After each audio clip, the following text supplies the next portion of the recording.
آج ہم کلام خدا سے ایک بہت خاص سوال کا جواب حاصل کرنے کی کوشش کریں گے۔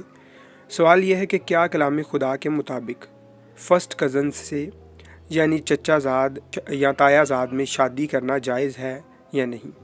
تو اس کا جواب جو ہے وہ ہم کسی کی ذاتی رائے کو موضوع بحث نہیں بنائیں گے، بلکہ کلام خدا کو دیکھیں گے۔ کلام خدا اس بارے میں کیا فرماتا ہے؟ اگر ہم گنتی کی کتاب میں جائیں اور اس کے 26ویں باب کو، 27ویں باب کو اور 36ویں باب کا مطالعہ کریں تو ہمیں کچھ باتیں بڑی واضح ہو جاتی ہیں۔ وہاں پر ہمیں ایک شخص کا ذکر ملتا ہے جس کا نام صلا فخاد ہے۔ اب یہ صلا فخاد جو شخص ہے یہ مر جاتا ہے اور اس کی بیٹیاں تو ہوتی ہیں پر بیٹا نہیں ہوتا۔ تو اب مسئلہ آتا ہے کہ اس کی میراث کس کے بعد جائے گی، کیونکہ مرنے کے بعد میراث جو ہے وہ تو بیٹے کو دی جاتی ہے۔ تو جب یہ مسئلہ کھڑا ہوتا ہے تو یہ بیٹیاں جو ہیں صلا فخاد کی، وہ موسیٰ کے پاس جاتی ہیں اور مقدس موسیٰ سے یہ فرماتی ہیں کہ ہمارا باپ جو ہے وہ مر گیا ہے اور ہمارے یہاں کوئی بھائی نہیں ہے، یعنی میرے باپ کا کوئی بھی بیٹا نہیں ہے، تو اب ہمارے باپ کی جو میراث ہے وہ ہمارے نام کر دو۔ تو وہ یہ معاملہ لے کر موسیٰ یہوہ تعالیٰ کے پاس جاتا ہے اور اس سے پوچھتا ہے کہ خداوند اب کیا کیا جائے اس بارے میں؟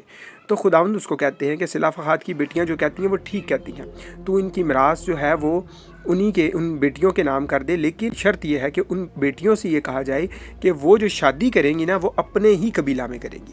اس سے کیا ہوگا کہ میراث جو ہے وہ دوسرے قبیلہ میں نہیں جائے گی۔ اور پھر کیا ہوتا ہے، ہمیں آگے پتہ بھی چلتا ہے کہ صلا فخاد کی بیٹیوں نے اپنے چچیرے بھائیوں سے شادی کی۔ کیا گنتی 36:11 آیت میں لکھا ہے، کیونکہ محلہ اور ترزہ اور ہجلہ اور ملکہ اور نوآ جو صلا فخاد کی بیٹیاں تھیں وہ اپنے چچیرے بھائیوں کے ساتھ بیاہی گئی۔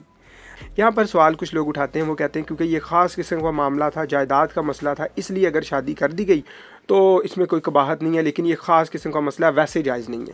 اب میں آپ کو کچھ اور بھی جو ہے وہ حوالہ جات آپ کے سامنے پیش کرتا ہوں جس سے ہمیں اور اس بات کو سمجھنے میں آسانی ہو جائے گی۔ ہم اگر یشوع کی کتاب میں جائیں اور اس کے 15ویں باب کی 16ویں آیت میں جائیں تو لکھا ہے، اور کالب نے کہا جو کوئی کرت سفر کو مار کر اس کو سر کر لے اسے میں اپنی بیٹی اقصا بیاہ دوں گا۔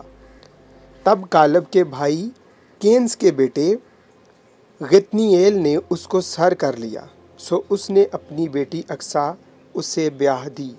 پھر قذاق 1:12 میں یہی واقعہ دہرایا گیا ہے۔ اب یہاں پر بھی ایک بڑی زبردست بات ہے کہ غتنییل جو تھا اس کو اگر یہ پتا ہوتا کہ میرے تایا کی بیٹی ہے، شادی تو نہیں ہو سکتی، تو وہ کیوں اس سارے معاملے میں حصہ لیتا؟ وہ کبھی ایسا نہ کرتا کہ جا کے اس کو مارے، کیونکہ اس کو پتا تھا شرط یہ ہے کہ جو بھی اس کو مارے گا اس کی شادی جو ہے وہ کالب کی بیٹی سے کر دی جائے گی۔ تو اگر یہ چیز الاؤ نہ ہوتی تو وہ کبھی بھی جا کر کریت سفر کو نہ مارتا اور اپنی تایا ذات بہن کے ساتھ شادی نہ کرتا۔ ٹھیک ہے، یہ بھی واقعہ واضح ہو گیا۔ پھر آپ اخبار کے 18ویں باب کا مطالعہ کریں، آپ کو شادی کے لیے جو ممنوع رشتے ہیں ان کی پوری فہرست مل جائے گی، جس میں چچا زاد سے شادی پر کوئی پابندی نظر نہیں آتی۔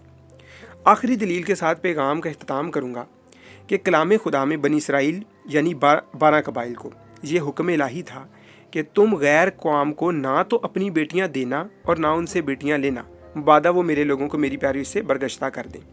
تو استثنا 7:3 میں 7:4 میں بھی یہی حکم دہرایا گیا ہے کہ تو ان سے بیاہ شادی بھی نہ کرنا، نہ ان کے بیٹوں کو اپنی بیٹیاں دینا اور نہ اپنے بیٹوں کے لیے ان کی بیٹیاں لینا۔ یہ 12 قبیلے جو تھے یہ سب آپس میں چچا تایا کے رشتے میں منسلک تھے اور یہ سب ایک دوسرے ہی کو اپنے بیٹیاں بیٹے دیتے لیتے تھے۔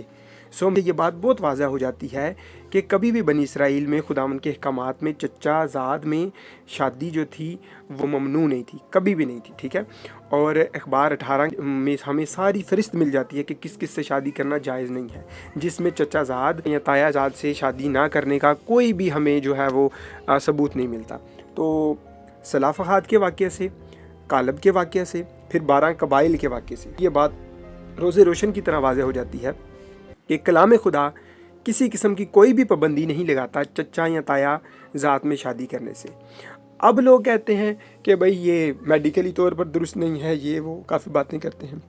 یاد رکھیں، ایک تو اس طرح شادی کرنے سے آپ کا فیملی سسٹم بہت مضبوط ہو جاتا ہے۔ ٹھیک ہے، یہ قبائلی سسٹم میں شادیاں جو ہوتی ہیں، قبائلی سسٹم کیوں مضبوط ہوتے ہیں؟ کیونکہ وہ آپس میں جو ہے اپنے خاندانوں میں شادیاں کرتے ہیں اور سٹرونگ خاندان جو ہے وہ تعمیر ہوتا ہے۔ اور دوسری بات یہ ہے کہ دیکھیں، اگر آپ یہ کہتے ہیں کہ چچا زاد میں تایا زاد میں جو ہے وہ ڈیفیکٹ آ جاتے ہیں، بچے معذور پیدا ہوتے ہیں اور یہ وہ، تو آپ یاد رکھیں کہ